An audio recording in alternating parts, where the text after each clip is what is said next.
Hello. Hi. Good afternoon, everyone. So welcome to the session post-lunch. It's the most tough session to kind of take everyone through, but we're going to do our best to make sure it's quite engaging and it's interesting for you to kind of take some good points at the end of this session, right? The topic that we'll be covering is on technology and how we're leveraging technologies to kind of reach new horizons in the area of e-commerce and e-commerce logistics. So technology is a very broad subject, right? When you think about it, right from the terms like AI, ML, blockchain, robotics, you name it, and I think everything is coming under the term technology. So today, we're going to try and make some sense of this terminology, and we're going to try and break it down a bit on how each of it is being played in the areas of warehousing, transportation, and any other elements of customer experience, right, at the end of the day. So keeping that in mind, I'm joined with an extreme set of panelists. I'm going to have a quick round of introduction. I'm just going to firstly introduce myself. Apologies for that. I think my name's Varun.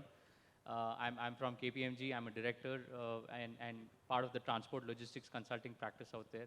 I personally do a lot of work in the e-commerce and e-commerce logistics space, whether it is strategy, whether it is operational enhancements, or it is transaction services as well. So that's a quick introduction from myself. And to take it to the panelists, I'm joined with Rajiv. Rajiv comes from CII. He's a director there, significant amount of experience, not just working in India, but also globally. He's worked in geographies like Middle East and Africa. CII is an interesting technology platform, right, which focuses on last mile delivery tools, right? So thank you, Rajiv. Thank you for making it today. Thanks, Varun. Thank you very much. Joining in with, on the right, Nitin. Nitin is from Addverb. Interestingly, I did not know just before this, but Addverb is a Reliance company into robotics and automation. And Nitin joins us from Addverb, and before Addverb, he was with companies like Marico, with a company under Marico called Beardo, and he led the supply chain function out there. So strong experience from there, and he's going to give good amount of insights on automation and robotics during this discussion today. Thank you, Varun. Thanks for that introduction. Glad to be here. Thanks. And moving to my left, Sagato, a veteran in the industry. He's had significant experience in the 3PL space. He's worked with Future Supply Chain earlier, and now he's at DP World, heading their 3PL function, and is focusing core on integrated sales operations of 3PL of DP World, right? Thank you for making it, Sagato. Thanks, Varun. And should I say good afternoon or good morning post-lunch? I think next to Sagato, we have Jagannathan joining from Pragati Warehousing. An interesting perspective that will come in from a real estate developer, right? As someone who's building infrastructure for e-commerce and many other segments. An interesting point of view that will come in from Pragati from a warehousing standpoint. Thanks, Varun. Lastly, Matthew, again, an experienced e-tailer, e-commerce company. He's coming from fresh to home. He's had significant experience in the area of retailing, and he joins in to give a strong perspective on consumers and how they feel, and to represent the consumers on what their expectations are from customer centricity standpoint and a logistics capability standpoint as well, right? Thank you, Varun. Good evening, everybody. Thanks. So, as I said, I think technology is something which is very loosely used as a term, right, in this sector, and it's quite challenging. Sorry.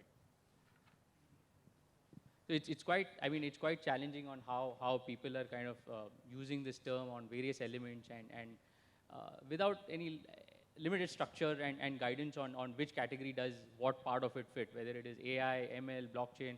I mean, to be honest, we use a lot of these jargons, but I have not seen any action on it as yet, right? I think a lot of it is just terms that we see and hearsay that we hear people talk about. So today we're just going to try and make some more sense out of it and see what are the real-term implications of all these technological elements. So putting that into perspective, right, just the first point in question that I have is that what are the, wanted to understand from the panelists on what are the kind of expectations, evolving customer expectations that we're noticing, and look at customers as various groups, right? Today we have logistics service providers, we have B2B companies, and we have B2C companies as well, right? So if Saugata, do you want to start and probably throw in this perspective on what are the evolving expectations that you are seeing from your customers when you engage with them?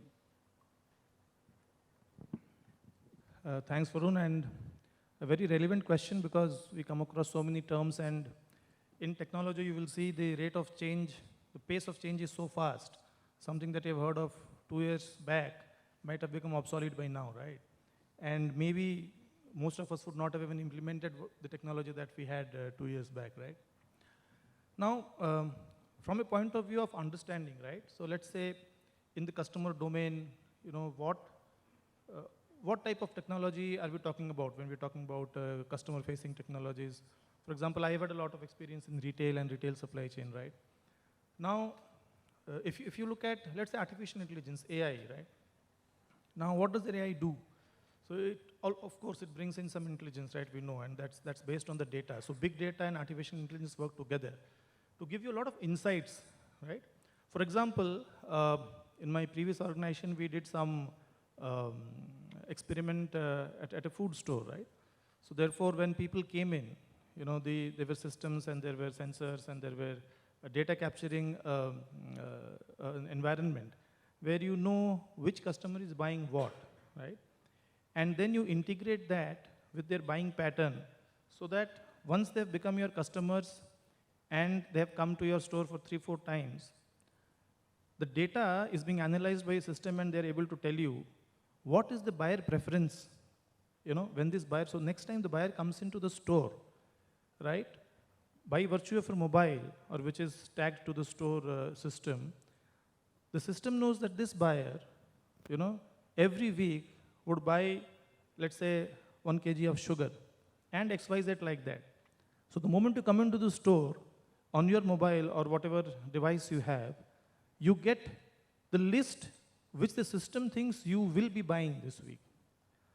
You know, that is what we call artificial intelligence, right? So you are being told by somebody based on your habits that this is what you would probably want.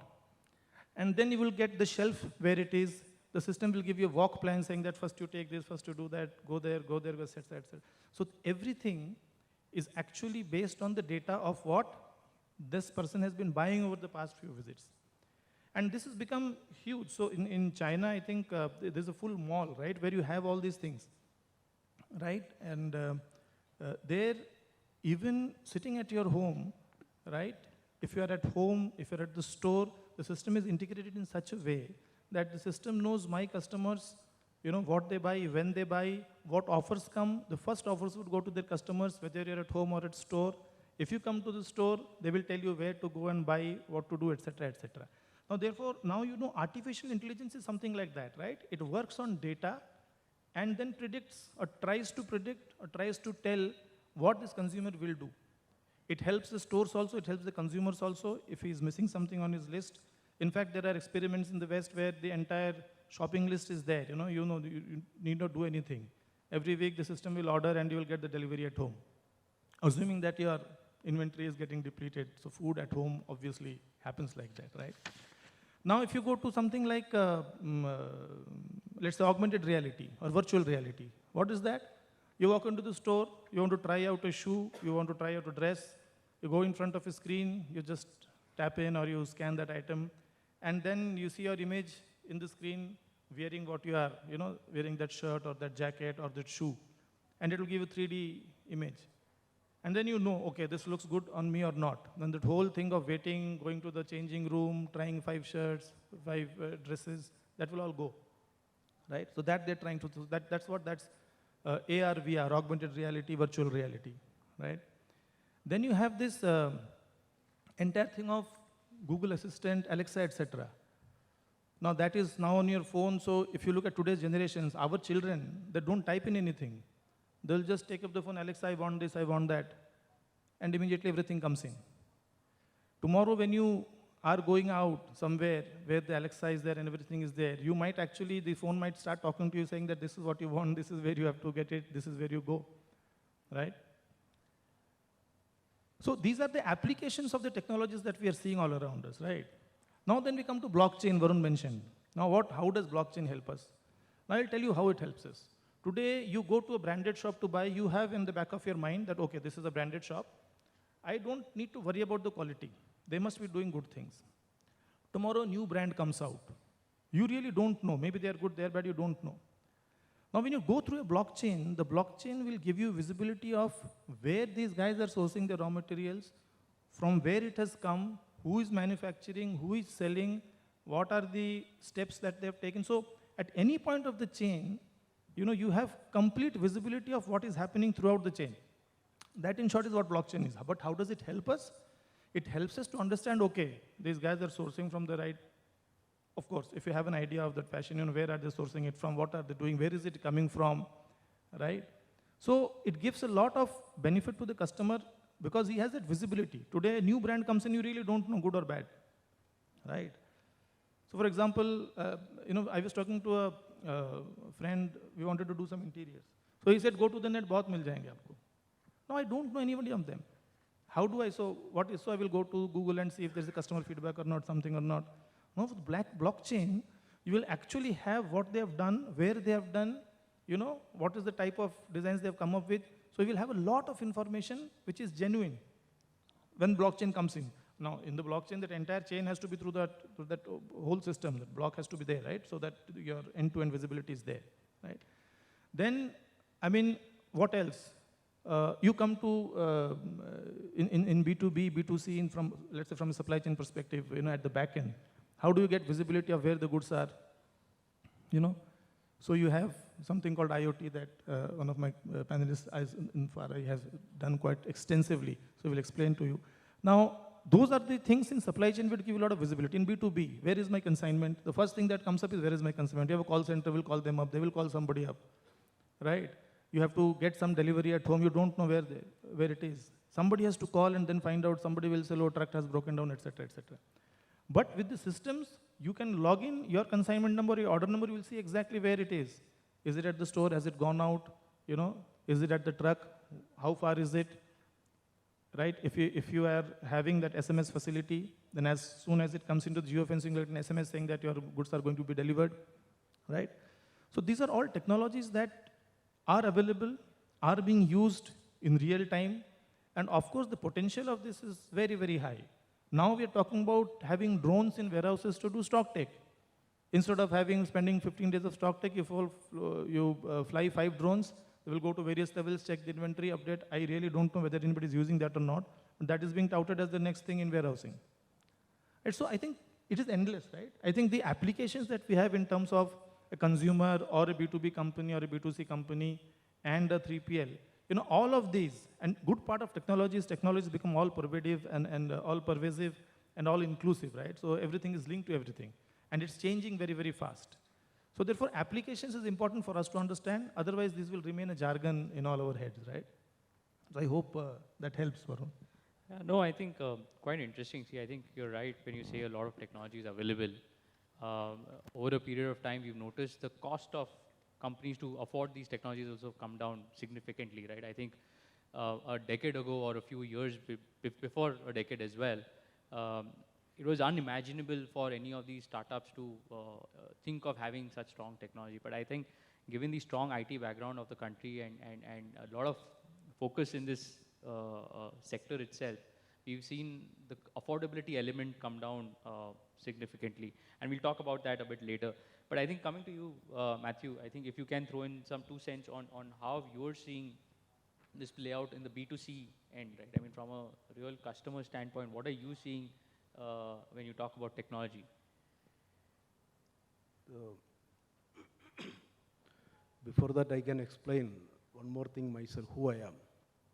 Because I am coming to this point, our session is leveraging technologies to reach new horizons. Actually, who I am. I am a fishmonger, no doubt. I am very proudly announcing I am a fishmonger from Kerala. But you don't underestimate this fishmonger.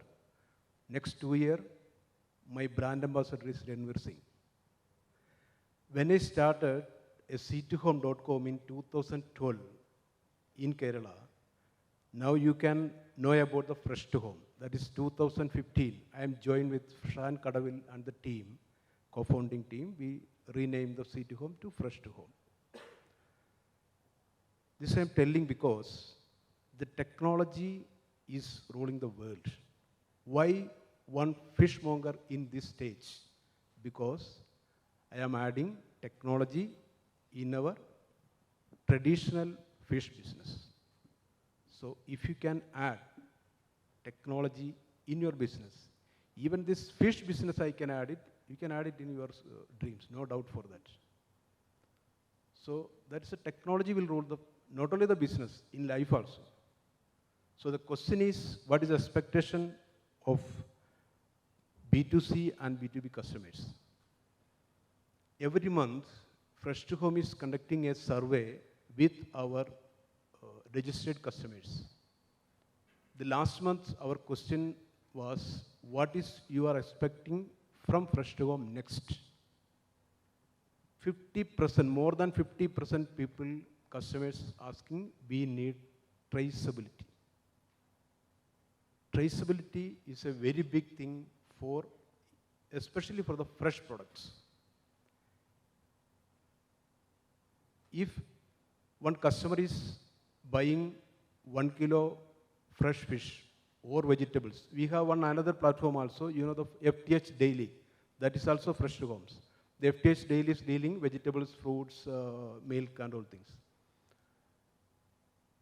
So all people, more than 50% people is asking traceability. If we are giving 1 kilo fish, the customer they wish to know from where and which is the way is coming to my home. So we add one facility into our website. Now we are trying, sampling we already did it, pilot we did it. We are giving a video, including the video. We are buying the fish today morning from there and transporting the vehicle, the temperature of the vehicle and come to the factory, that type of a traceability. So if you wish to do any business, especially the fresh, traceability is they like, because the technology is coming to that standard. No? All product they are getting in online, no doubt. What is the difference between that companies and Fresh to Home? Or what is the difference between the company and your company? So we want to offer something special, something more, as per available of the technology. That's why the time is very limited. That's why only one point I am telling, that's a traceability. All customers wish to know from where, through which way I got this product. And the B2B. The B2B customer is, first question is, how many days I got the credit? This is very, very dangerous situation. Not only in India, we have running this business in UAE also. There is also same thing. So that all business group want to change that attitude of customers, especially the B2B customers. All companies competing other company, especially the B2B, I want to compete Ranganathan's company for the B2B. I am giving the customer for Ranganathan's 30 days credit, I can give 45 days credit. Then that customer is coming to my basket. But that is not good for the business. So all company want to, together want to take a decision, especially this B2B. So that's why Fresh to Home is doing 99.9% only the B2C. We are not doing any B2B in India or UAE. Thank you. Interesting. No, thanks for that, Mr. Matthew. I think interesting you're saying that the ask of a B2C customer essentially is around traceability and visibility on where the sourcing of the fish in your case has happened, right? Interesting. So moving on to you, Mr. Ranganathan, just to understand from an infrastructure developer standpoint, right? I mean, changing landscape, we're seeing different kind of requirements coming into play. How are you seeing that contribute to the whole warehousing development infrastructure landscape? Thanks, Varun. So just to take it off where Matthew left, I think unfortunately we are 100% in B2B space. So this is the question that we always get. So credit or in our case it is the rent-free period. So whatever is that. So that's the discussion I have, and I have both my customers on left and right. So that's sandwiched in the middle. Yeah, that's the start of the discussion and end of a discussion. And in between, a lot of other things get discussed. Talking about the infrastructure space, I think, so I'll just, sort of capture this into two buckets. I think first is from a warehouse developer, I think we are more into the service of companies who serve the B2B and the B2C customers in the logistics space. So Pragati is a logistics and industrial park developer. We are based out of Gurgaon. We are historically operated in the NCR. Now we're moving pan-India in Chennai, Bangalore, Pune, etc., where we develop large-scale grade A logistics parks, primarily for industrial and warehousing customers. So we have done historically a lot of work for e-commerce companies, especially Amazon, Flipkart, and other 3PL and industrial customers. So coming from, in the last 6 to 7 years, I think we have seen a major change, from our first warehouse that we built in 2010 to what we are building today. I think there's no comparison when I look at both of them. That time it was just a godown, and now it's what we call as a grade A warehouse and logistics park. So somewhere in the mid 2012, 13, when companies like Future and Amazon, all these companies got into big volumes. So that's where we saw the demand for infrastructure coming into, one, increase efficiency, handle throughput, and also incorporate a lot of technology within the warehouse space.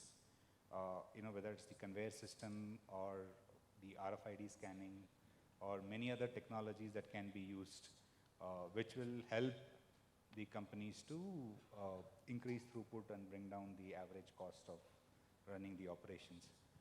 So we work very closely with a lot of companies. So that's where we had the higher rackings going in. You had forklifts able to reach about 12 meters, and then you had multiple docks and dock levelers coming in.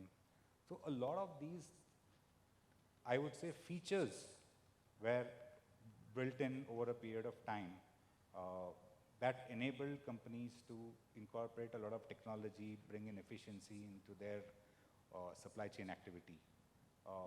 And post GST is when we saw, after 2017 to 2019, 2020 period, when there was a sudden rush in consolidation of a lot of space. So people were there in multiple warehouses. So all of them were getting into bigger warehouses and increasing efficiency, throughput, etc. So that is something that was a visible trend that happened in our business, and that was what the customers wanted, whether it's the e-commerce, 3PL, or any other industrial customer at that point of time. I think what we have seen post-COVID has been a slight step back from a lot of these strategies that have happened. I think one of them that we understand critical has happened is where there was a consolidation of a lot of warehouses, and now people also want a little more distributed warehouses so that any impact of any of those shutdowns don't impact your, or localized shutdowns don't impact your overall operations. I think that is something that has also come in. So that has now, because for any automation, for any technology adoption on a large scale, you need bigger spaces and larger investments. Now, in the absence of that, I think some of these adoption of technologies and investments into technology has taken a little bit of a backseat. And the e-commerce, taking a complete slowdown in the last 12 months, and visibility of that not coming up, I think, anywhere between 12 to 18 months period. So that also has taken a lot of, this is more like a temporary blip that has taken a backseat in the adoption of technologies or adoption of automation into the warehousing space. And the third part, what we have also seen is a lot of investments in sustainability and green technology. We ourselves in a lot of our park, we have invested in solar power to the extent possible to augment the grid power. Most of our park are zero liquid discharge, where we use the water internally for, within the warehouses and within the park level. And also, we tend to have, right now we are starting off with a lot of EV charging facilities also in some of our parks, wherein the last mile delivery vehicles, there's a lot of demand from our customers also that they would like to have EV charging facilities also coming into the park. So some of these initiatives, I think that has been driven by our B2B customers. We've also started incorporating. So I think going forward, I think what we see is maybe, again, after 24 or 25, the bullishness that was there on automation technology and some of the rebounding of the e-commerce demand coming in, I think a lot of this would start coming in, and then I think the space of adoption of some of these technologies would also increase.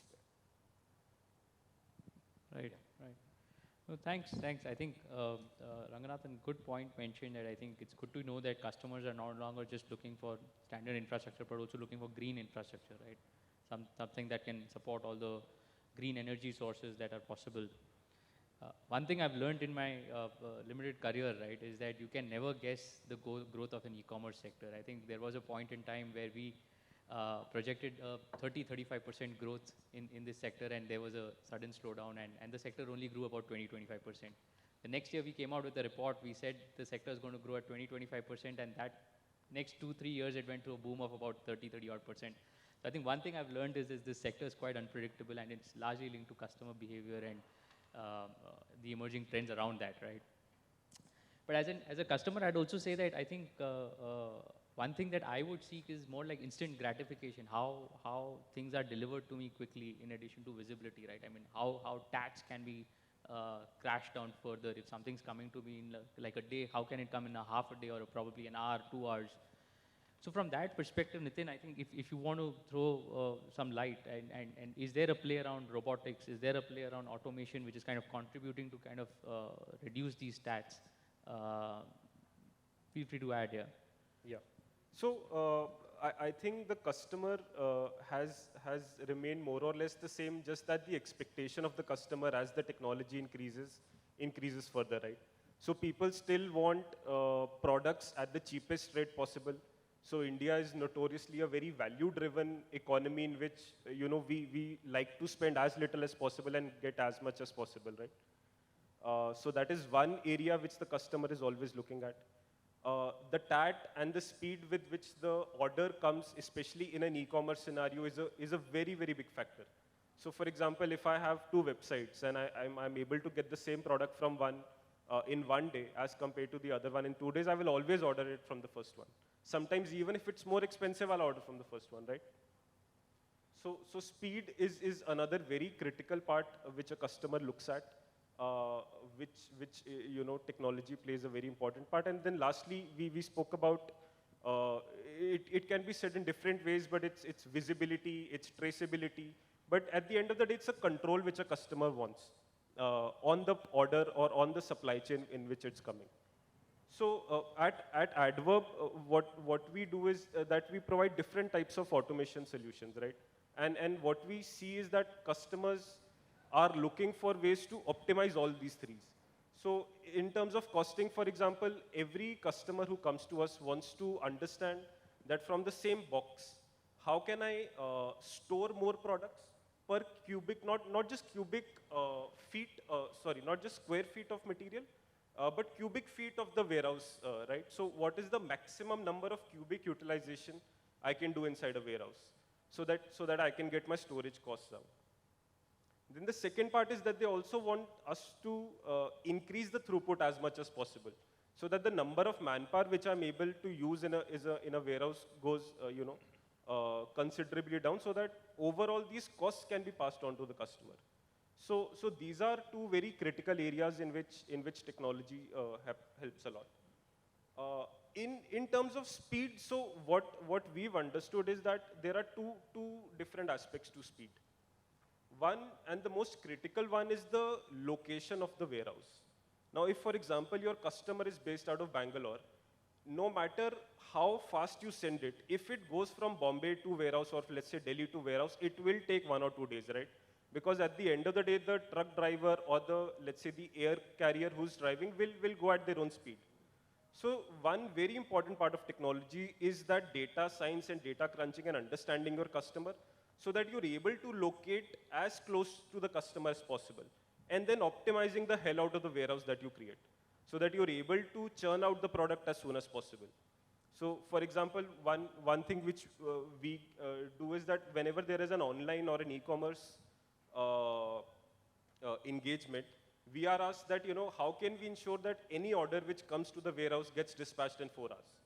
And probably that demand will go down to 2 hours in the future, in next year, and then 1 hour the year after.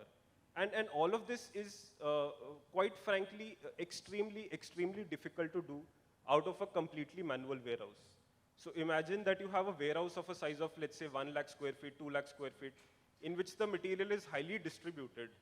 It is frankly not very possible to allocate and get all of that material together and dispatch it to the customer in a very short amount of time. So in order to achieve these stats, you need at a bigger scale, you need an ASRS system, an automated and storage and retrieval system, in which all of the material can intelligently be brought out and then can be picked and then dispatched. So that is another area which we look at. One more important part, which maybe not be very robotics related, is related to the LSP selection, which these companies do. So some of you might know that majority of the cost, in an e-commerce sale goes to the last mile. So perhaps I think around 40–50% of that cost might go to the last mile. So understanding which LSP to work with, for which customer and for which region, is very important. That is also something which you can only do through heavy data crunching, and then actioning it out inside a warehouse, that instead of, let's say, 5 years ago when we were packaging orders, we just dumped them all together to one carrier, or let's say whoever the person comes first. You intelligently sort them out at an LSP level, so that your costs are low, you have lesser returns, and it reaches the customer faster. And I think lastly, in terms of control and in terms of visibility, I think scanning, ensuring that all the products are accounted for, all of these hygiene things are one which really make the customer come back to you. So a customer will value a business which shows them in real time that when a particular order is expected. And a company can only do that if they have a specific control over their supply chain, right? If the company is always managing exception, then it is very difficult to manage customer expectation. So the more that you are able to standardize the operation inside the warehouse, the more you're able to automate the operation inside the warehouse, I think companies are able to better deliver to their customers. Got it. No, interesting. I think right from wanting visibility to wanting products faster, and all of it requires technology then. But I think the greater challenge that, while it's a common known, but we see very few companies adopting technology to this rate at which they are supposed to, and basic things, visibility, traceability, etc., is still lacking. And I think it is also to do a lot of investments and a lot of understanding on what is the returns that they kind of get it, because all of it is not necessarily tangible, right? And Rajiv, you've engaged a lot with customers time and again. So any feedback that you've been able to capture on what are the challenges they're facing from an ROI perspective? It's a very given thing, right? It's a need, but companies are missing to do it. Thanks, Varun. So I think my colleagues here, gentlemen out here, have pretty much captured everything that happens. in a supply chain, right? From the time the goods leave the plant to the time it's delivered to the customer. So we as a company at FARI, we started our journey when the e-commerce business was sort of beginning to grow in India, right? And then we pretty much have seen the way customer behavior has been shaped by the way businesses wanted to conduct business with their customers. The advent of e-commerce, the way goods were being delivered to customers 10 years ago as against the way goods are being delivered to customers today, right? So the Amazons of the world came in, they changed the entire game by raising the bar so high, using technology as a lever to essentially, make those 2-week deliveries shorter to 3-day, next day, and today, same-day deliveries as well, right? So in my opinion, I think, to a large extent, customer behavior has been sort of defined by how technology has grown and how businesses have sort of leveraged these technologies to essentially offer better features and better reach in a cost-effective manner to customers. But I think businesses have also realized over a period that, unless there is cost optimization done across each leg of their supply chain, be it the first, mid, or the last mile, where, like Nitin said, the last mile investments to get those goods from your delivery center to your customer costs about 60% of the money spent in the logistics planning itself. Technology today is able to sort of help customers, businesses bridge that gap, not just to the last mile, but what happens in the last mile is also dependent on what happens in the B2B or mid mile, as you would want to call it. And specifically when you talk about retail, depending on the kind of goods you're moving, be it apparel or be it fresh food, traceability in one sense is from source to destination, the cycle it has followed, but also about the ability to track it on where the goods are at a given point in time. Because most customers come back to and say, help us by showing where these exceptions are happening, and hence we would want to look at these exceptions and manage these exceptions better. So the expectation of technology is not just to make it easier for them to do business, but also for the technology to help these businesses understand where exceptions are happening and how do they then catch hold of it proactively and then address it in such a manner that the impact of your goods reaching your customer's doorstep is not far from as advertised, right? So I think that is a very important aspect where technology can play a role and help businesses bridge those gaps. But I think technology is evolving today. It has evolved to an extent where on a single platform you can actually manage the movement of your goods across your supply chain segments, first, mid, and last mile.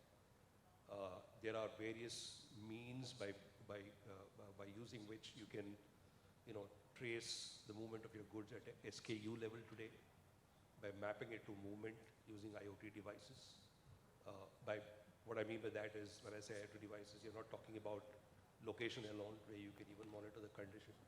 So if you're moving chocolates, you're moving fresh food, or medicine for that matter, you would want to know at the temperature in which it's moving.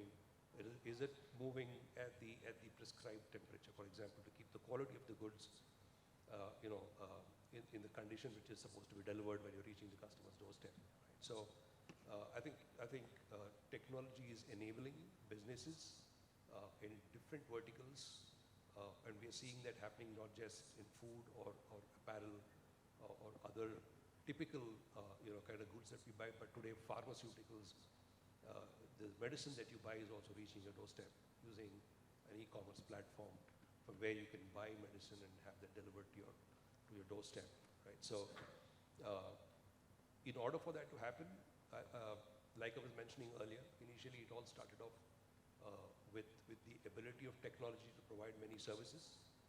That obviously came at a cost.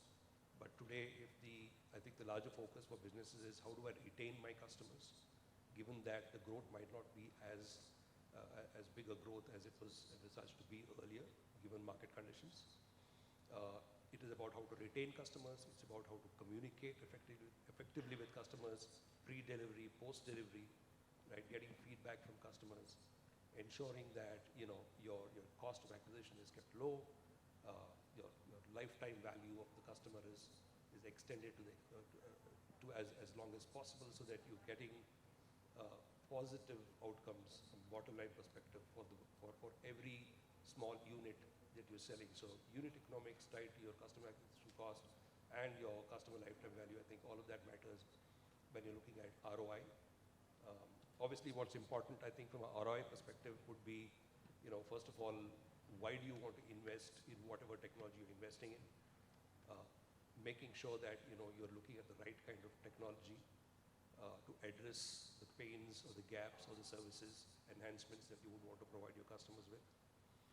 And once the investment is done and you have done the exercise to understand that there is positive ROI, I think the other important aspect is also to monitor the ROI model that you build, to ensure that you are looking at it and ensuring that there are no leaks or gaps in that ROI model, and corrections are being done to that ROI model along the way to sustain that ROI that you looked at at the very onset of a project. Right? So that would be my 2 cents. So thanks, Rajiv. I think that's quite interesting. I mean, it's still a challenge, right? Many companies are thinking at a level which is not really any holistic way. I mean, customer acquisition cost is important, but also at the same point, if you're not able to provide those basics that are needed to retain the customer in terms of kind of visibility, traceability, that also has a play at the end of it. But hope companies are able to have a more bigger and a larger perspective when they're making these decisions. But I think I want to take this to a slightly more interesting piece, right? I think while we talked about use of data crunching for understanding the customer's profile, what they're going to ask for in the future in terms of product requirements and all, I want to get into the more interesting stuff on technology and the physical part of it, right? There's whole robotics and this human part of it.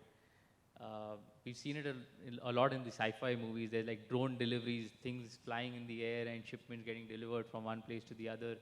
In the warehouses, you have machines kind of picking, sorting and all. In your view, Nitin, I think how real is it, and how soon or later is that going to ever happen, if at all it does, right? Yeah. So we get asked this question a lot, right? So people come to us and say that it's a robotic automation company, so your job is to eliminate all the people. The idea is that you push a button and the order will automatically come out and it will get delivered to the customer. I still feel that is reserved for Hollywood movies and perhaps upcoming Bollywood movies as well.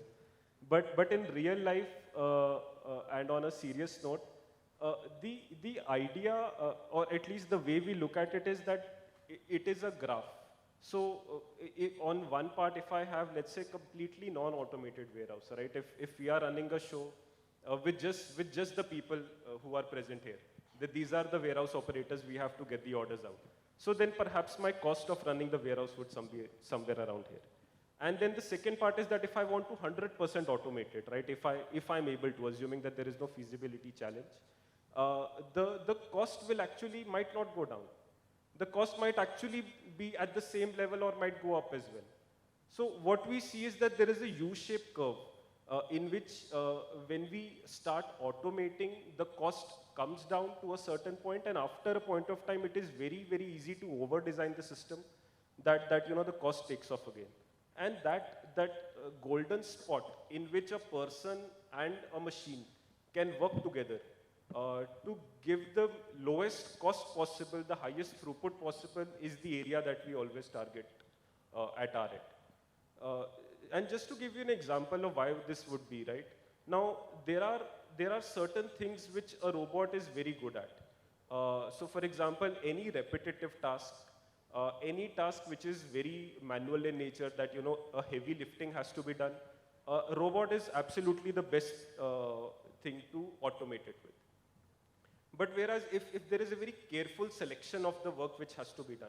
So for example, very typical example which we see in a warehouse is that I have to pick material from a particular tote.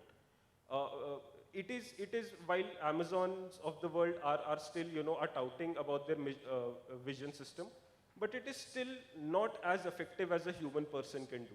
And that is the truth of it. Perhaps it will change in the future, and maybe that line on the U-shape will move a little forward. But as of now, what we see is that there are certain tasks which a person is much better than a machine. A second very relevant example in the e-commerce industry is this packaging of an order. Right now, if I have a bottle-shaped order, I might require very different sort of packaging mechanism than, let's say, a flower. The level of detail, the level of carefulness, the level of process which is required is very different, which only a person can do. So the idea is inside a warehouse that you try to automate the dangerous, the dirty, and the dull tasks. These are the tasks which a person does not want to do. These are tasks like, moving from one part of the warehouse to another part. Maybe the person has to travel 100 meters just to pick up one particular article. That is a task which no person would also want to do, right? And this is what we see that for tasks like this, warehouses are also finding it very difficult to recruit people. So these are the tasks which we always feel should automate. And then there is always a human component in the entire mix which is accentuating the system. Now the material has been brought to the person by the robot. Now it is the task of the person to actually identify what material has to be picked, what is the type of packaging which has to be done, and other things like this. So for us, and one more thing is that with the advance of technology, with better sensor technology, with cheaper sensor technology, we are in a position that we are able to deliver this entire thing at a much cheaper and a much faster rate than any time in the past, right? So there are a complete line of products known as cobots or collaborative robots, which do just this. So they are able to cohabit, an area in which a person and the robot are working together, and perhaps they're sharing the same locus without either one interfering into the other task, and in fact improving the other tasks. So that is what we feel is the future of any human and robot collaboration, especially inside a warehouse. Interesting. So from a warehousing perspective, the 3 Ds, dangerous, dull, and what was the third one? Dirty. So the 3 Ds which are kind of assigned for robotics to kind of take care of. But what about delivery side? Sagato, Matthew, any experiences you're seeing? I think anything where you see that robotics is going to play a role in the future for delivery? Sure, because the online companies' main expense is coming to the last mile delivery. So we need more technology in the last mile. Fresh to Home is already tested a robotic delivery in Dubai. Because compared with India, UAE is the more expensive in the last mile delivery. So we tested one robotic delivery system in Dubai. The pilot is running.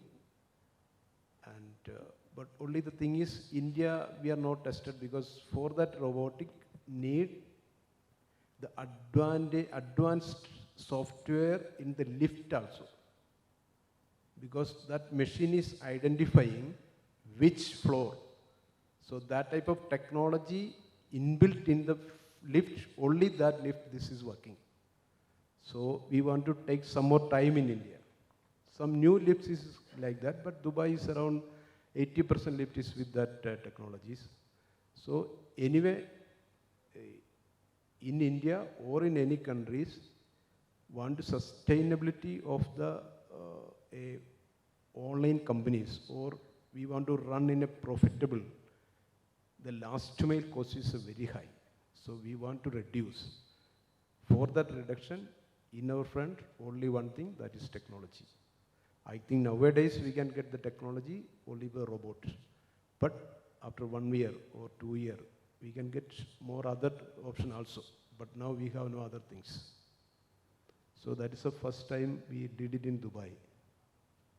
Interesting. Yeah, I mean, and a large scale success. I mean, you've seen like a large part of your shipments being delivered in Dubai through robots, or it's still like a testing phase? This is a testing. Only two months we trial this. The infrastructure facilities also is needed, no? Yeah. The road and all things, Correct. no? That is also very tough in India. Yeah. If India is running that robot will be down in any hell, no? I can imagine a robot trying to open a lift grill door and probably getting stuck and like jamming it again and again, right? So in India, that's obviously going to be a bit of a challenge. That's not only in the lift, all things, everywhere, no? In our business, no? You see the Indian product of vegetables, fruits, fresh fish, meat, all. So as per our data, India is using only the 70% of the material from the point of the production. Because we have no infrastructure facility to keep that products. Vegetables, fruits, fish, meat, everything. But why fresh to home can compete the market price? The fresh to home, our wastage percentage is only 1.5 to 3%. That's why we can compete the market. Otherwise, we cannot. Because Indian standard is 30% is a waste. No doubt for that. So we are spending our money more than 50% to build the infrastructure facilities in factories and the vehicles, logistics, all. Right. Oh, interesting. Sagato, in your experience, what is your take on these robotics kind of dimension in logistics? See, interesting times we live in, right? So we're talking about drone delivery, but the way it is being discussed today, you definitely cannot use it immediately in a commercial sense because it's a mind-boggling thing. You have different companies delivering to, let's say same buildings, you'll have 50 drones moving around, so nobody knows what is going to happen, right? Theoretically, it is good, right, to understand. So see, ultimately at the end of the day, somewhere we always thought that, technology was for the business, right? If there's a need, then you try to find out technology to do it. But today, technology is moving at such a fast pace. Technology is trying to identify needs which people don't have and then push it, right? For example, in this rush for shorter delivery periods, right? I mean, how many of you would really want, let's say you know that there's a marriage in the family 6 months from now. How many of you would then identify a dress and want a drone to deliver it in 2 hours? But food, yes. And again, food, we were discussing before coming here, right? Earlier, the families, different families had different disciplines of marketing, right? So earlier, Rajiv was saying we had big houses, so parents would go buy the entire ration for 1 month and keep it at house, right? So maybe 20 kilo of chawal and gehu and all, then you go to the mill, make the flour and come out and keep it, right? Then we would go, let's say once a week to, buy our daily needs. In fact, when I was with my grandparents were, and I'm talking about what, about 15 years back, 15, 20 years back. So they were very particular, they didn't want a refrigerator in the house. So my grandfather would go every morning to buy fresh, whether it's fish, vegetable, come, cook. And my grandmother was also very religious. I will not keep vegetables for more than 1 day, right? Now you look at the whole hygiene thing coming up. The more we are talking about preserving things for a longer time, the more we are talking about the benefits of fresh eating. Fresh vegetables, fresh food, don't cold store it, don't put preservatives and store it, right? Now we have to identify what are the real pain points, right? Like Matthew said, we do a lot of wastage. Right now, how do we bring down that wastage? Now that wastage does not necessarily mean you have to store something for 50 days. Wastage means you have to ensure that whatever is being produced fresh reaches the customer. So in India, I don't think we will ever have a excess of demand of food. But what happens? Just a few days back, I was seeing people in mandis nearby in Maharashtra destroying tomatoes because the rate had come down to 3 rupees per kg or something, right? Now, does that mean India does not need tomatoes? It happens in some particular circles. Now, if that tomato had an access to maybe other areas where you have a demand, then maybe. So, I think more than technology trying to find out how to reach tomatoes to far ends of the country, it might do well for us to understand how do we ensure production and consumption matching in such a way that we don't have wastage, right? It is almost impossible to ensure that everything would go to every part of the country, and I'm talking about only India, right? Because India has a huge population. In the West, you produce, you export, you don't have people to eat it. Here, you have more than enough people to eat, but the food is not getting distributed properly, right? So therefore, I think from a technology point of view, it is very good to talk about drones for delivery, etc. I don't think it has so much of practical application that it will become a mass thing that you see everything is being delivered by drones, right? In 2 years of pandemic, people thought, oh, fantastic, everything is coming home. What does need to go out? Why do we need to go out to markets? We thought that markets will go off, malls will be sold off. Did that happen? 2 years inside the house, everybody got so frustrated. After it opens up, everybody started rushing out, right? So therefore, we are in a world where physical and virtual will coexist. It is not going to go out of fashion, so it's not going to be virtual. So we at offices, when we look at work from home and work from office, and most of us, at least our generation, feel that, meeting people, having meetings, coming, is much more productive than, by working in silos and working on systems. The new generation might feel a little different, depends on different types of jobs, right? But it is going to coexist. It is not necessary that work from office will completely vanish. It is not necessary that people will stop going to the market.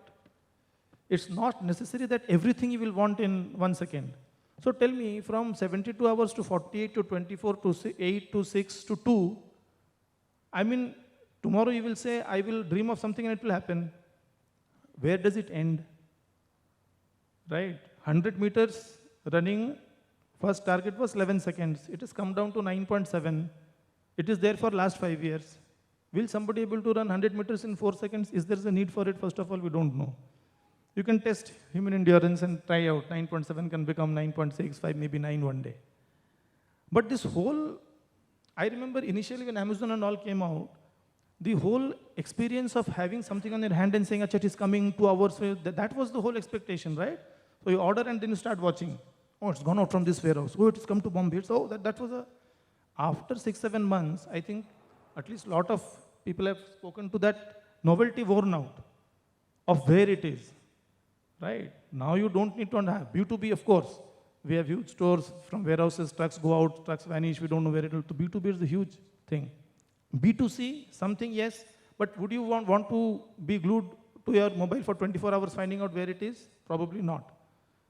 If it's a 2-hour delivery, 4-hour delivery you did, if it doesn't come, then you start jumping about it, right? And I think drone deliveries will more and more become very, very effective in different applications. For example, medical applications. For example, you need to transfer a heart somewhere. And today you have technologies, or today on the road, what happens to make a green channel, right? It comes from Pune to Bombay, and within 3 hours it is delivered to the hospital. Tomorrow, a drone might be able to do it in maybe 1 hour, maybe 50 minutes.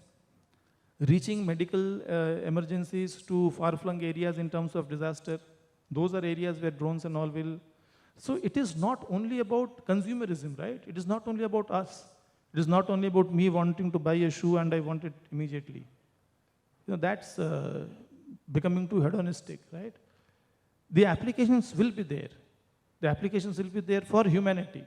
And as long as applications are there for humanity, you will see technology flourish. If it is not, if we start using technology for things which are not necessary, which are not required, then it might have see, today, we have not yet seen or not yet come to even 5% of the potential of what AI can do. The chat GPTs and all. Today you have the heads of Microsoft, Google, everybody is saying that, boss, we need to control it. This is disastrous. Yesterday, I think Google chair, somebody said that it can kill people if we don't control it. Cloning was a very in thing 5-6 years back. They banned cloning. A lot of areas we have banned cloning, right? Human cloning. So technology will have its limits. We cannot have technology do whatever it wants to just because of technology. It has to be in sync with humanity. It has to be in sync with the needs of humanity. and then only it will flourish. So I think it will coexist. There will be some, in the last mile, there will be some examples, or maybe drones will be there for very critical deliveries or something. But I really don't see, you want a jeans or a t-shirt getting delivered by drones and dropped at every house in the locality every second. Boss, just imagine, you will not be able to see the sky. You'll have drones flying out. So I'm saying, imagination can take you a lot of places, but imagination can also tell you that there are limits to what things can happen. I think the way ahead is where, people and technology will have to work in a way that which is beneficial to the, to the survival of humanity and of this earth. Right, I think quite interesting. I mean, you shattered my dreams of seeing pizza being delivered at home via drone. But just to kind of give you some perspective, right? I think just last month, Singapore has finalized a drone delivery policy. UAE is already working on one. So probably you may see a fresh to home product in UAE being delivered by drone, since there is going to be a drone policy in place. But having said that, I think countries are thinking about it. It's there. As Saugata also mentioned, that the application may not necessarily be for every kind of product. There will be certain high value products, certain urgent products where there will be this demand. But I think just shifting a bit of gears and Matthew, coming back to you again, right? See, the customer is always wanting more, right? I think the ask is always there. But pre-pandemic, post-pandemic, have you ever seen a change in the behavior of a retail customer? Are they willing to pay for extra services? So for example, a crash in delivery time means cost for a company like you. But is the customer willing to pay that cost? That is depending the destinations. In Bangalore and Delhi, more than 50% people is ready for that. But in Kerala or Chennai, below 10% people is ready for that. And Dubai, 80% people is ready for that. So the destination is changing that type of attitude. Not only for that, using the online purchase. In Bangalore is the #1 city in India. That much of percentage of people is depending the online purchase. But in Kerala, around 30 to 35% only is buying in online. So fresh to home, you know the data of Indian seafood industry? Indian seafood industry, even now, 97% sales in unorganized sector. Only 3% in organized sector, including onlines and supermarkets. In that 3%, only 6% is online. In that online, we are the #1 in fish in India. Our last year turnover is 1,100 crore rupees. You can imagine what big size of the Indian market. So we have a big chance. We are living in that market. So add more technologies and the people will be changed their mind day to day, no doubt for that. Before COVID, in UAE, all people depending for all items in supermarkets because they are getting the supermarket everywhere. But in COVID, they have no other chances. That's why they are coming to the fresh home basket. Our growth during the Corona time in Dubai is 80%. In India, around 40%. So the Corona is changing so many things, attitude and their daily purchase system and all things changes. So every difficulty is coming, there is have a chances. We want to utilize that. So the Corona will affect our people. It will change the attitude of people, especially for the online companies. Yeah. No, interesting. I think you're right when you say that this willingness to pay is a very dispersed kind of phenomena. There are populations in metro pockets who are willing to pay for it, but I think tier 2, tier 3 is still not ready. Smaller towns are still not ready. And also it depends on the kind of product and the category that you're dealing in as well. So interesting, so drone delivery is not happening, but where is future of technology? Where collectively do we think is technology headed? Um, I don't, Rajiv, do you want to kind of start and give a point of view on where do we see the future of technology now in India then? Well, I mean, I would probably sound cliched if I said ChatGPT is sort of going to, sort of redefine the way we sort of conduct business world over. But, I think like every other technology that came along the way, redefined customer behavior. Customer behavior redefined the way technology is being built.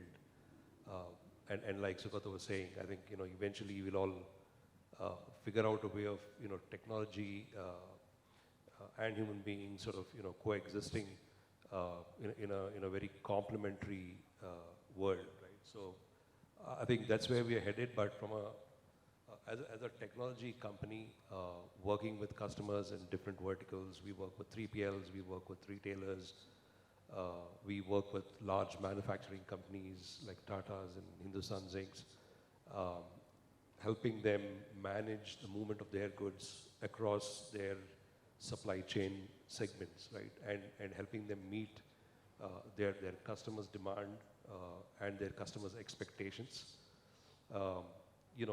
Technology is evolving to a place where businesses can today deploy technology to benefit the way the business is conducted with their customers. There are drones, there are robots. Typically, if you look at a city like Bangalore, and if you talk about drone-based delivery, if you actually drive through the roads of Bangalore, you will see most parts of Bangalore occupied by defense land. And you will see these are no drone areas, right? So I would wonder how drone-based deliveries can be made successful in a city like Bangalore, where most parts of the city would be no drone areas, given that there are so many public sector and military-based establishments. There are challenges. But I think, technology will eventually sort of figure out its space around where human beings are living and coexist. That is what I would want to say without really putting on, looking at the future and say, this is the technology which is going to define how we conduct business with our customers. Interesting. Nitin, do you want to kind of share your perspective on it? So the way that we look at it, or I look at it, is that there are certain forces which are at play, right?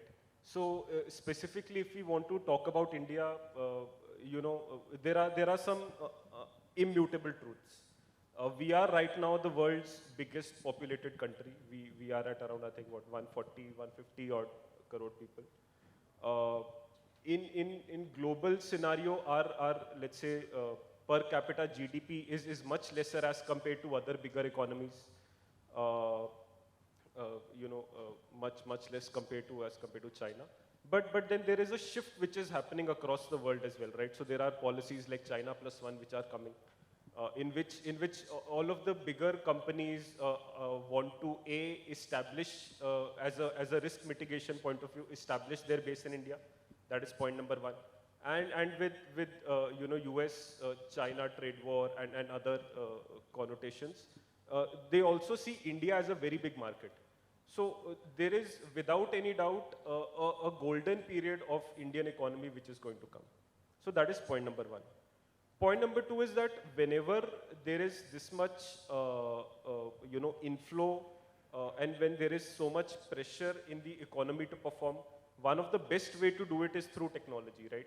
So what technology means is that anything which is increasing the productivity per person of a particular country.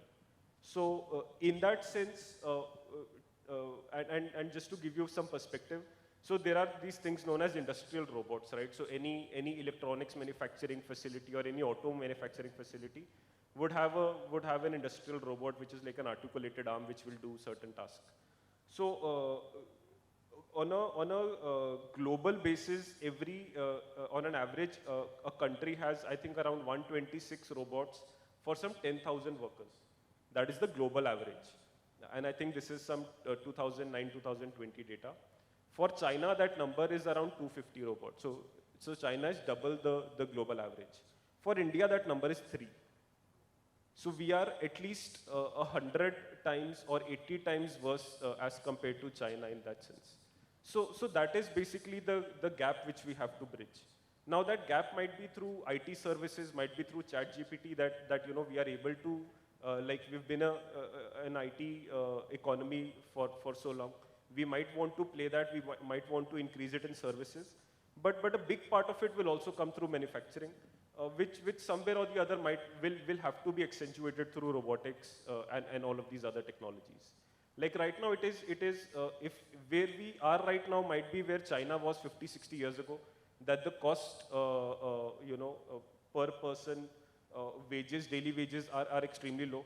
But as in when the country, becomes more wealthy, there is more money with people,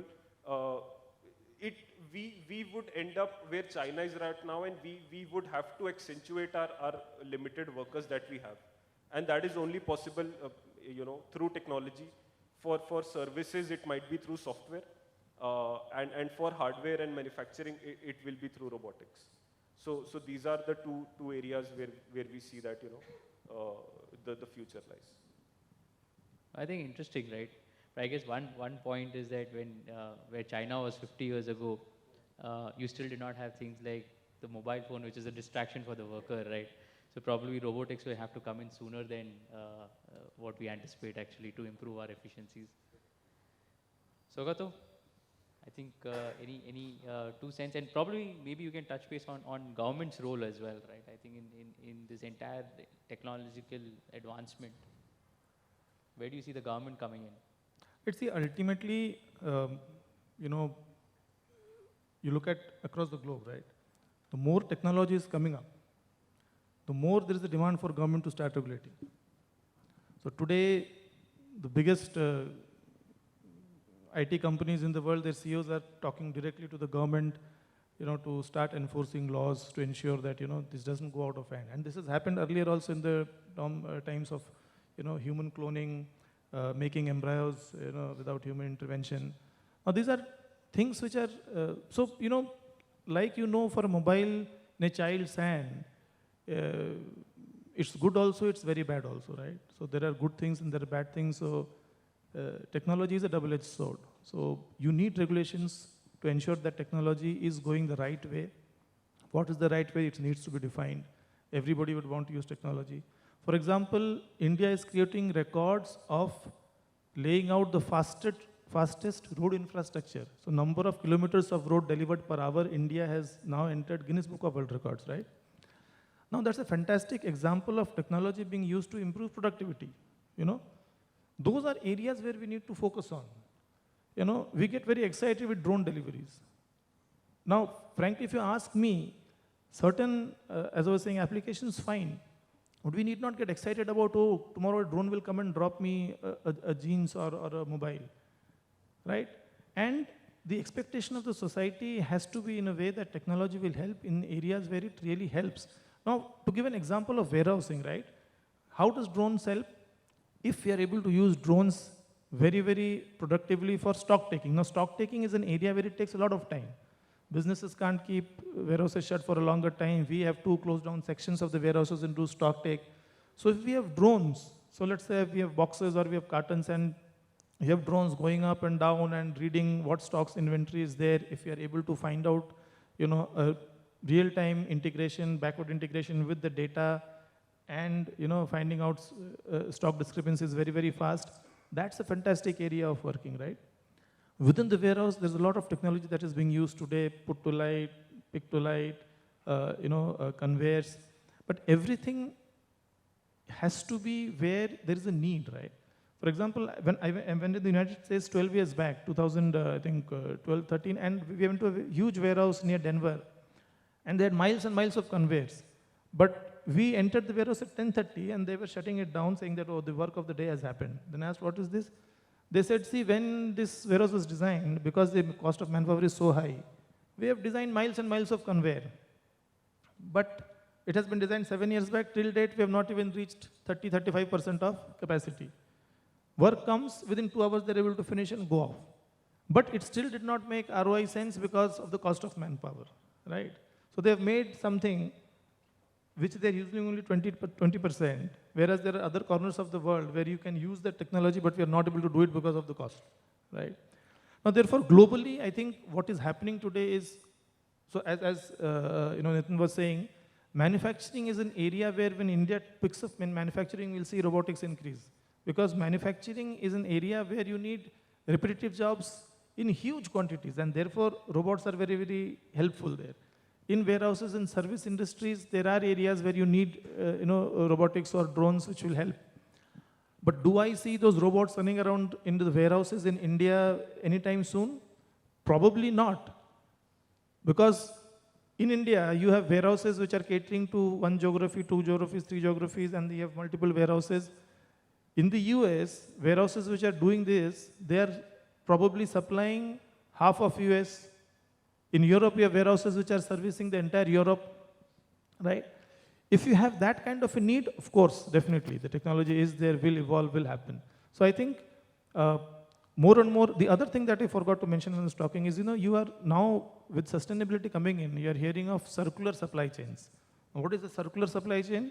It is not only the forward supply chain, it is now backwards, right? You are manufacturing a cloth, it is going to the customer, either it is coming back or it has to be discarded. The supply chain has to ensure that the entire cycle is complete. So from manufacturing to customer to destruction or whatever it is, the entire cycle has to be complete, and therefore at the back end in the warehouses, reverse logistics has become a big thing. We are all investing in reverse logistics. Why? Because in reverse logistics, whatever is coming back, if it's a marketplace, let's say somebody has sold to some company and then it is coming back, you have to find out which good comes back, right? Is it the same good? When had it gone? What price had it gone? Because you have to give back, you have to get back that money from the customer. You have to pay that. Now, therefore, you need a visibility.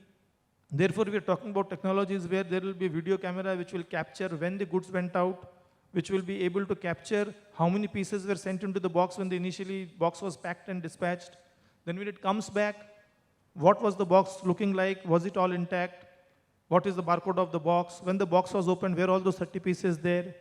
So in those 30 pieces, was that one piece which was taken out, the 10th piece, was it actually blue or black? Because the original delivery was blue, this was black. Now, all these things people are trying to find out. And if you put manpower for that, for a 1,000 rupee shirt, you will end up spending 10,000 rupees, right? So therefore, we are looking at putting video cameras, having softwares and databases where they will capture which video of which date, of which consignment, so that once you want to recover it, you can immediately recover. And then it has to be mapped with the video of the returns that has come in, and they have to match and say, okay, now this is right, this is wrong, right? Seems a humongous activity, but if you have those video technologies combined with data inbuilt in the warehousing systems, you will find that this is happening very, very fast. Yes, it will be costly initially, but if you mix sustainability as an important point of supply chain, this will start making sense. Because the cost of unsustainability is too high. Today, the world is looking at reusing things. I remember when we were young, we used to repair the sole of our shoes, wear 2-3 times. Today, something goes wrong, people will say discard, we'll buy new. Slowly, slowly, societies, governments, humanity is coming back to reusability. Old things are, why? Because this is on sustainability, right? We are creating millions and millions of tons of technical waste today. You're throwing away, everybody is buying 2-3 mobiles, throwing off every year new mobile, somebody's giving somebody. So you're ending up creating a lot of technical waste and a lot of waste otherwise also, use and throw, huge waste. So circular supply chains from a sustainability point of view will ensure that technology has a bigger play. And that will bring down cost of the entire supply chain, thereby helping sustainability, by ensuring that your supply chain is complete. So I think the applications have to be well thought through. The need is there, not only from a business point of view, but also from the futuristic point of view of sustainability, end-to-end circular supply chains. And in every service, every area, you will have a requirement.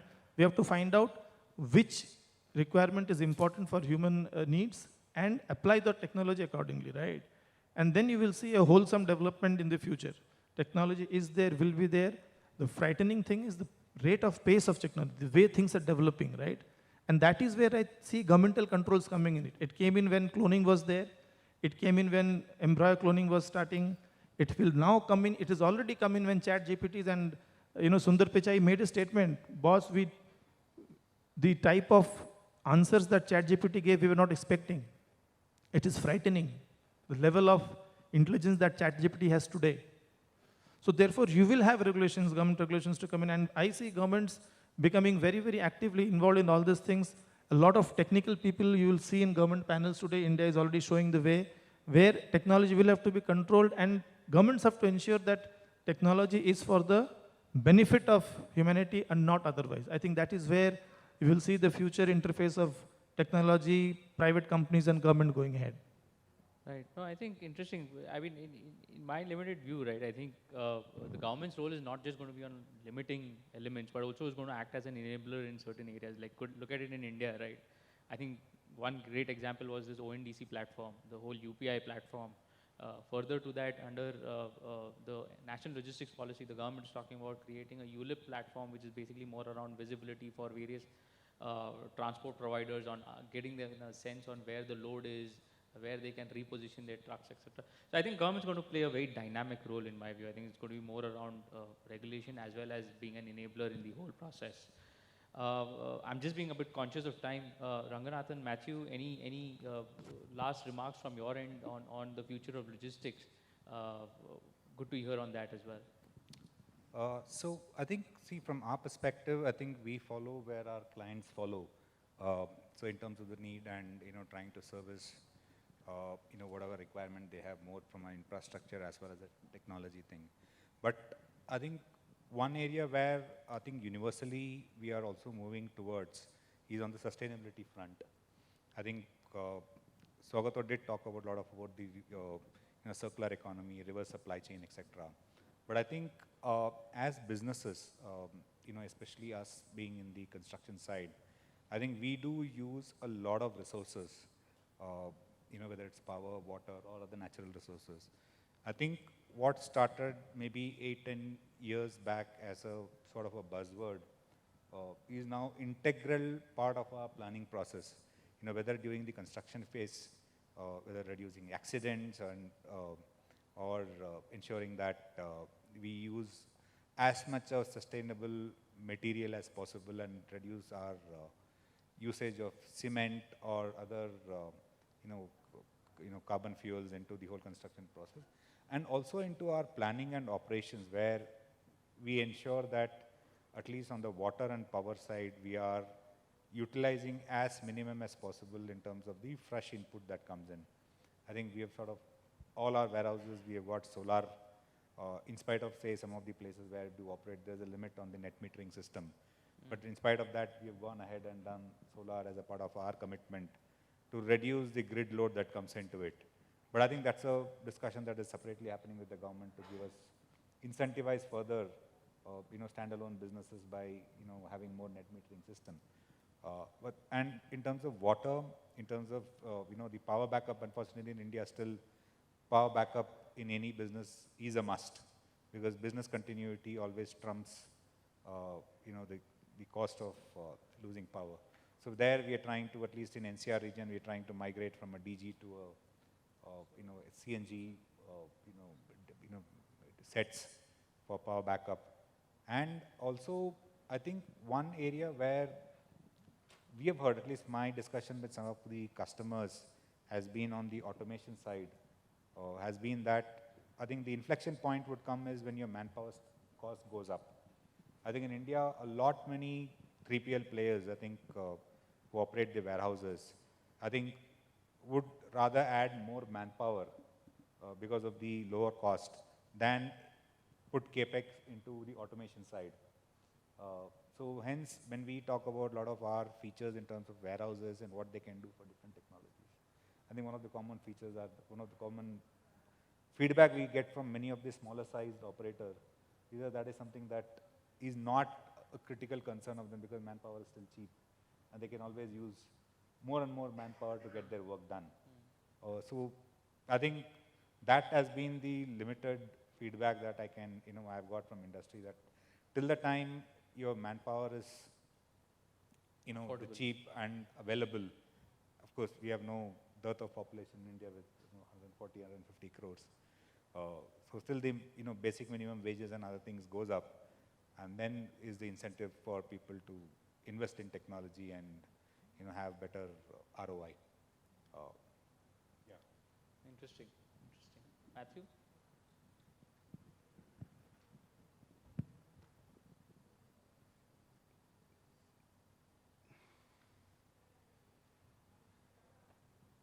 So you're asking the improving the operational strategy of No, technologies? largely around where do you think logistics, the future of technology is headed in the overall ecosystem of e-commerce and generally in the landscape that we see? See, the one negative point in India, in all countries, where is the online companies growing, there is the second level go for the logistics companies. But unfortunately in India, not a professional logistics company in India in a big scale. So many logistics companies came here, but end within 3 or 4 years. Why? The source of people, 140 crore people is here. Unemployment is very high. But I don't know why we cannot keep a professional big type of logistic company in India. That is a very big chances for us. Where is growing the online companies, there will be a chance for big logistic companies. So many logistics is here, but not to the world standard or international standard companies not here. Anyway, compared with other countries, our labor also is cheap. We know very well, in UAE, our last mile expense is very high, compared with India. So that nowadays, all last mile deliveries, companies depending the technologies. We have no other choices. So the logistics companies have a good chance in India in coming days. If anyone like to start a business, you have a big chance in logistics, no doubt for in India. Thanks. And I mean, while I slightly disagree on the point that India doesn't have great logistics companies, I think we are getting there, right? Look at the work that Delivery has done, things like Ecom Express is doing. Even Flipkart in India, right? Amazing stuff. I think the way the timelines, SLAs, etc., that they've been able to offer, sometimes even some global companies struggle to offer in India, right? Of course, maybe not in particular to your particular product line and category, where cold chain is a very weak subject in India. I agree on that front. But otherwise, at a larger scale and theme, I guess the trend on logistics is really positive, and technology is really helping us scale in a positive way. So great stuff. I think just to kind of, we're already running short of time. If there are a couple of quick questions anyone wants to kind of ask, we can get on with 1 or 2 questions. Else we call it a wrap.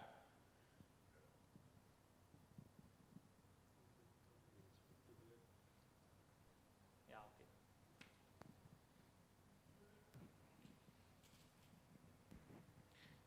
Hello. Yeah. Hi, this is Shiv Shankar from Amazon. This question for Matthew, right? So you mentioned like the 30% of the fresh produces, right? Like that fruits, vegetables are going into waste. Sorry, right? I can't spot you. If you can just stand up, it will be easy for us. We can't spot you. Hi. Okay. So yeah, this question is for Matthew, right? Regarding this waste, the wastage you mentioned for the fresh produces, right? So what are the initiatives taken by the kind of government, right? With the central and the state governments, right? In order to kind of minimize that. It's a sheer waste, right? So do you have some insights into that? Yeah, I am a CII Fisheries Task Force member. So we are giving a proposal to government, and government is already accepted. We can try 1 or 2 wet markets in India and some harbors. The next month, CII technical team is visiting 4 harbors in India. 6 harbors, 2 in East Coast and 4 in West Coast.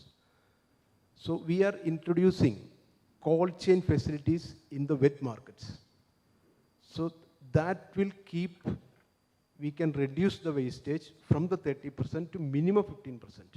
That also will create a huge changes in our market. See, suppose in Dubai market, the waterfront market in Dubai, if one seller today after evening the selling, he has some 50 kilo or 100 kilo balance is there, he have the facility to keep that product for tomorrow in 0 to 4 degrees centigrade, cold chain is there. But in Indian market, that last selling man, that fish vendor, have no chance. That's why we are eating with the fish formalin, ammonia, sodium benzoate, no other chances for them. So now we are adopting and we are continue to start 2 or 3 wet market we are selecting in India, and we are giving the infrastructure facility to the wet market. If that is success, government will ready to establish all wet markets in all states. That's the initiative we already taken. That's taken from suggestion from CII. Is given to government. Government already approved that things. Thank you so much, Matthew. I think there's a question there at the back.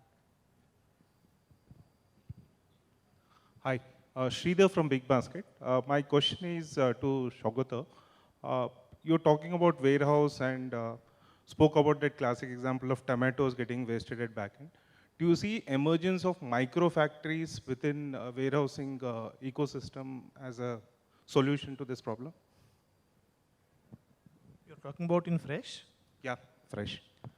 See, fresh, as I said, government is taking initiatives. I know there was, I think a year back, there was a talk of government providing cold chain facilities by the side of national highways to ensure that the food products don't get wasted.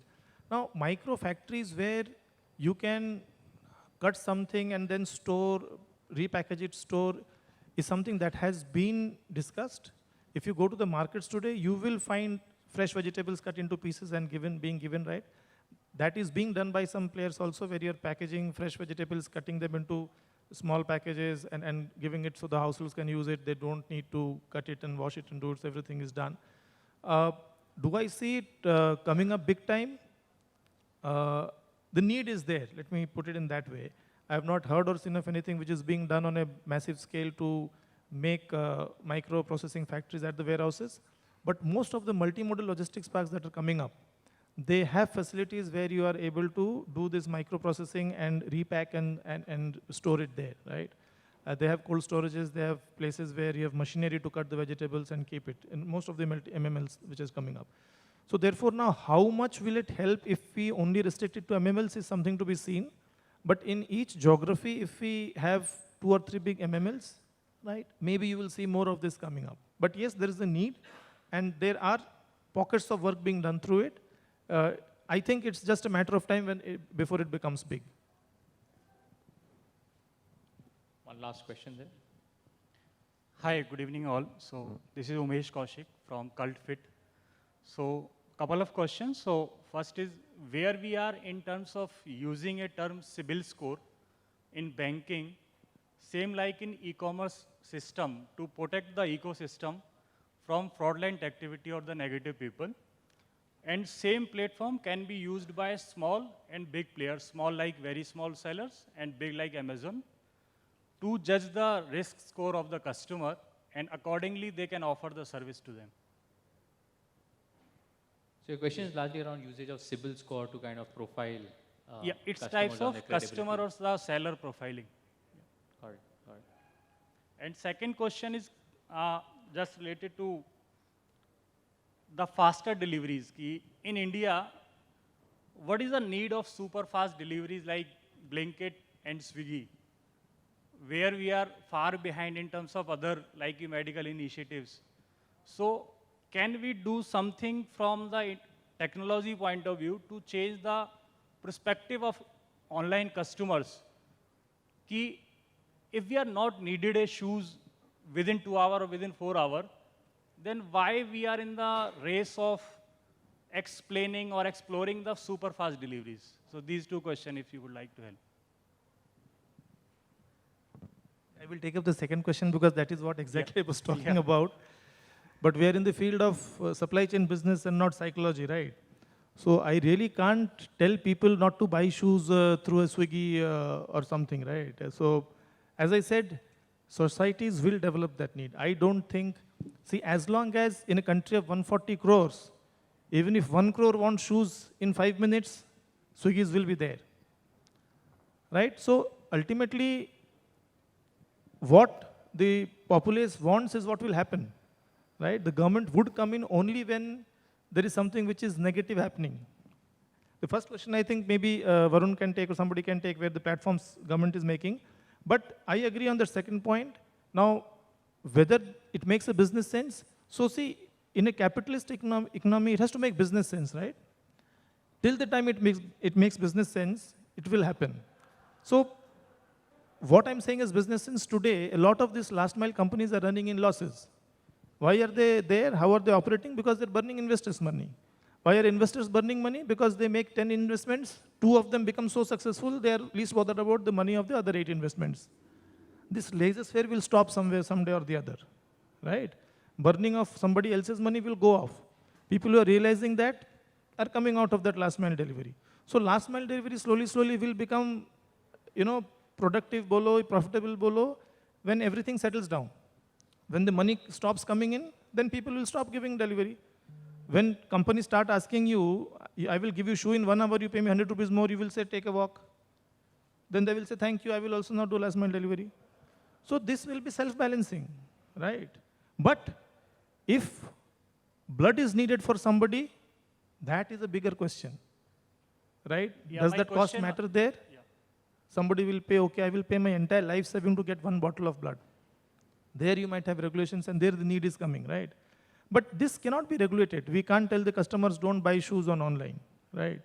As long as the Swiggy sees there are orders and he is able to make money, he will. Yeah. The day he is not able to make money, he will not. So it has to become self-regulating. And therefore, personally, I don't see people buying, apart from necessities, people getting into this 1 hour delivery, 2 hour delivery, drone delivery for things which are not needed immediately, right, for fast consumption. So therefore, I echo your thoughts, but I think we can't control people thinking like that. It will happen on its own. Yeah. Things will, you will see this whole rush of investments in last mile which are not making money, will slowly, every model has to become profitable at the end of the day, right? Nothing can happen in an open capitalist economy if it is not profitable, right? So things will take care of themselves in that sense. But yes, on the social part, governments will take care of. If I can just add, right, you're right. I think from certain areas of medical, etc., there has to be a bit of an emphasis. But clearly funding is not gone there, and hence you've not experienced it. At this point of time, customers have experienced this fast delivery. They love it, they appreciate it. But the test is when only they will have to start paying for it. Do they really need it? And that's going to be the real test of it. Coming back to your first question. I think while you gave Sybil as an example, it does happen, right? I mean, banking companies are using, for example, Sybil data to profile you as a customer, offer financial products based on that. But even e-commerce companies, right, are kind of profiling you based on your buying behavior, buying pattern, how many orders you're placing, how many are you returning, and accordingly positioning COD products to you, accordingly positioning certain value of products to you as a customer as well. So profiling is definitely happening. Someone is definitely studying a lot of this data, and this is also happening at a private level and at a public level as well. The government is also kind of picking your PAN data, right, or so many other sources of information that they're kind of capturing you from. It is inevitable. This data is going to be mined for certain value creation. And it's a vast subject. I think it calls for another discussion, but a simple summation of your answer is yes, this data is being used extensively. Maybe not one data for all kind of needs, but there are pockets of information that are lying, and companies are targeting that to kind of get some value out of you as a customer then. Okay, thanks. Right? Yeah. Thanks. Yeah, good afternoon. My name is Anand Jha. I'm from Verex LLP. So my question is to Sogato. So regarding the reverse logistic, so let's say most of the fashion. Actually, my clients are from fashion industry, so they are using currently SAP, and then they are going with Incraft, and then Incraft using many online channels. So reverse logistics is one of the challenges which clients are facing. So let's say omni-channel also, pick anywhere, drop anywhere. So inventory visibility, what return is coming, how to pass credit note, what inventory is lying, whatever the return happen. So when we are saying technology enable, so currently there are different kind of technology are playing different roles, and syncing across is as a company we are facing that challenges. So synchronization is one of the thing, visibility is one of the thing. In reverse logistics currently is a challenge. See, this is a subject in itself, right? We will take a long time to find out because nobody is sure as to what is the right thing to do. But as you said, we are in pockets. We are using video technologies to identify when the good has gone out, fast cameras to know that how many pieces have gone into that thing. Now the challenge lies in managing, syncing up that data to your real-time returns, consignment notes to find out how you can link up. So the whole challenge is to identify what has gone, has it come back or not? If it has come back, it is the right piece or not? And if it is right, then you pay back that money, whatever, right? Now that challenge, earlier nobody bothered, right? Now people are bothering because of the circular economy thing. People are working on it, but I don't have an answer today as to how to do it better, right? We all have thoughts, we're all working on it. But maybe today or tomorrow, you will have systems which are improving day by day, because now the focus is on reverse, right? So therefore, the only thing people have to keep in mind is, for something which is coming back, you can't spend through your nose just to ensure that you have visibility, right? It has to make business sense also, right? So I think that whole conundrum is there, so everybody's working on it. But as of now, it is pure, video footage and data and managing those two to find out whether this return is correct or not. So that is what people have reached at, but I think there's a lot of work to be done on that area. If I may add to what Sugata is saying, the technology is available today to manage your returns and your return, planning your entire return journey from the time the product leaves your customer's doorstep and comes back into RTOs or any other location that you want to send it to. Technology is available which includes, picture-based scanning, video-based scanning, integrating all of that into a platform, getting that information mapped to that particular SKU that you're bringing back, and tracing it across all the way right back to the point of origin is available on one contiguous platform. Definitely happy to talk to you at a later time. All right, I think we really run out of time. Thank you, everyone. You all have been a lovely audience and great set of panelists to kind of have this topic covered with. Thank you, everyone.